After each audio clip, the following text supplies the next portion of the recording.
हाँ, फर्जी दुकानदार सर राहुल गांधी आए और उन्होंने बिहार में जो जातिगत जनगणना हुआ है उसे उन्होंने फेक बताया है।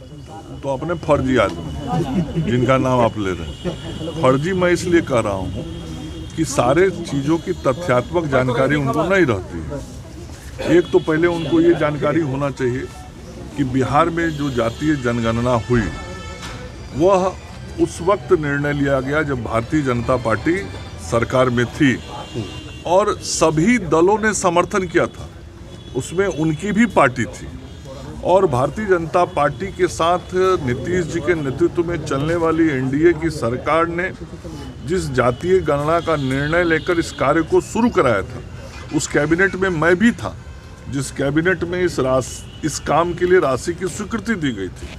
तो उस काम को शुरू कराया और बाद के दिनों में फर्जी तरीके से लोग सरकार में आ गया था। तो जिस वक्त ये काम चला उस वक्त उनकी पार्टी भी सरकार में शामिल थी।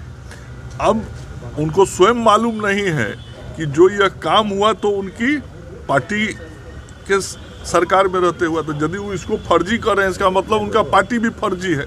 सर एक और सवाल है, मैं पूरी बात सुन लीजिए।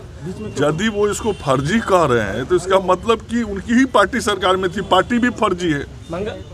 मेरा बात सुन लीजिए। दूसरा, जब यह जांच रिपोर्ट आया तो इस जांच रिपोर्ट को सरकार ने सार्वजनिक किया, समाज के सामने रखा और साथ ही सरकार ने यह समाज के सामने बातों को रख के कहा कि यदि किसी को इस पर आपत्ति है तो वो सरकार के सामने अपना आपत्ति दर्ज करे, फिर सरकार उसकी जांच कराएगी। तो आज तक तो किसी ने आपत्ति दर्ज नहीं किया, उनकी पार्टी के लोगों ने भी नहीं किया, उन्होंने भी नहीं किया।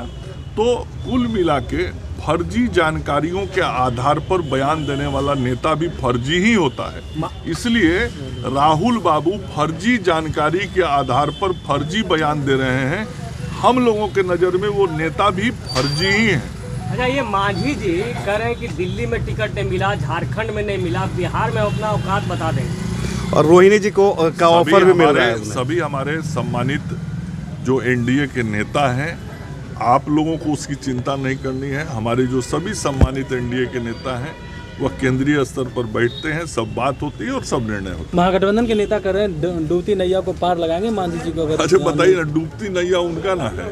अब ये ना 4 गो सीट पर चुनाव लड़े, लाजो नहीं लगता है सब बतियाने में। 4 सीट पर हार गए तो वो अभी अब कोई बेशर्मी का हद पार करके बात करे तो क्या कहना है। पारस जी वाला हाल करेंगे कह रहे हैं। मैं कह रहा हूँ कि अब इससे बड़ा बेशर्म कौन होगा। अभी 4 सीट में जनता, बिहार का जनता चुनाव हरा दिया, तब वो इस तरह से बात कर रहे हैं, तो अभी तो बेशर्मी की प्रकाष्ठा है।